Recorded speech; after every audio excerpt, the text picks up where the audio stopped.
কিসের শোক? শোক নাই, কোনো শোক নাই। এটা আমাদের আনন্দের মাস, এটা আমাদের বিজয়ের মাস। বাংলাদেশ স্বাধীনতা। আমি 53 বছরে যে জিনিসটা পাই নাই, আজকে সেই 2024 সালে এসে সেই জিনিসটা পেয়েছি এবং আমার খুব খুব আনন্দ লাগতেছে, খুব খুশি লাগতেছে।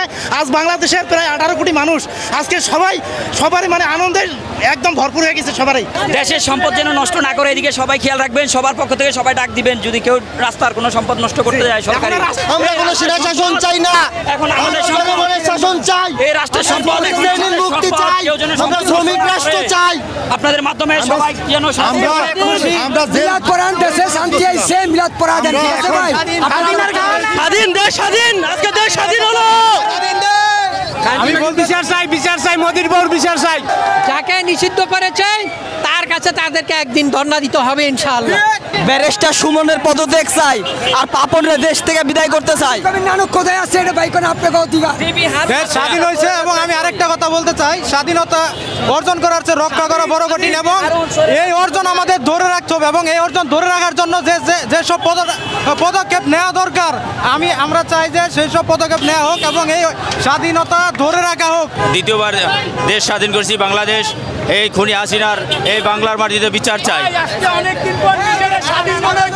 What the students power, Sheikh Hasina doesn't know. Yes, 71 যুদ্ধ আরেকটা করলো ছাত্র সমাজ এবার খুশি, ছাত্র সমাজের আন্দোলন সফল হয়েছে, এটা অল বিশ্ব দেখতেছে। এই বাংলার মাটিতে শেখ হাসিনাকে বিচার করা হবে ইনশাআল্লাহ। বাপ ছিল কম্বল চোর, বেটি ছিল আমাদের ছাত্র ভাইদের কষ্টের বিনিময়ে আমরা আজকে এই স্বাধীনতা পেলাম। তাদের রাষ্ট্র মেরামতের জন্য জনগণ রাস্তায় নেমেছে আজ।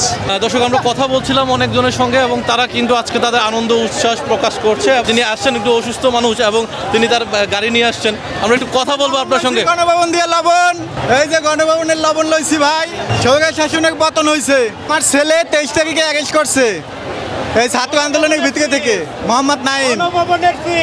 তোকে জামিন করতে পারি না, ওর সাথে দেখাও করতে পারি না এখন পর্যন্ত, আজকে 12 দিন। বিদ্যুতের সমস্যা করে আর বিদ্যুতের সমস্যা হবে না। গণভবনের সুইচ খুলে নিয়ে যাব। নতুন দেশ, স্বাধীন দেশ, এটা পাওয়া তো একটা সাধারণ জনগণের জন্য অনেক কিছু। এই লোকটার কারণে আজকে এই দেশটার এই অবস্থা হয়েছে।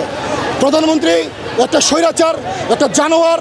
ও হচ্ছে ওর এত সাহস, ও বাংলাদেশে থাকতো, ও পালা গেল কেন?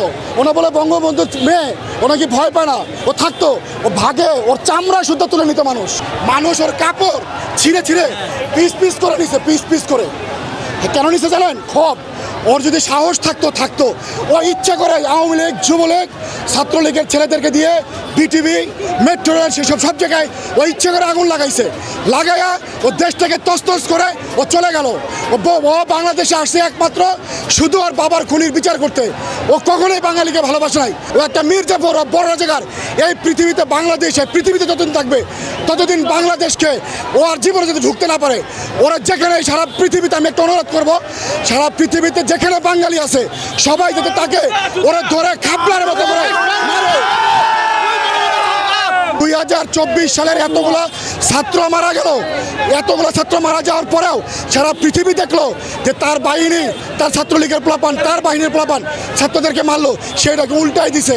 তার মানে অবশ্যই 1971 সালে যা ঘটনা করছে, উনি যা বলছে সব মিথ্যা।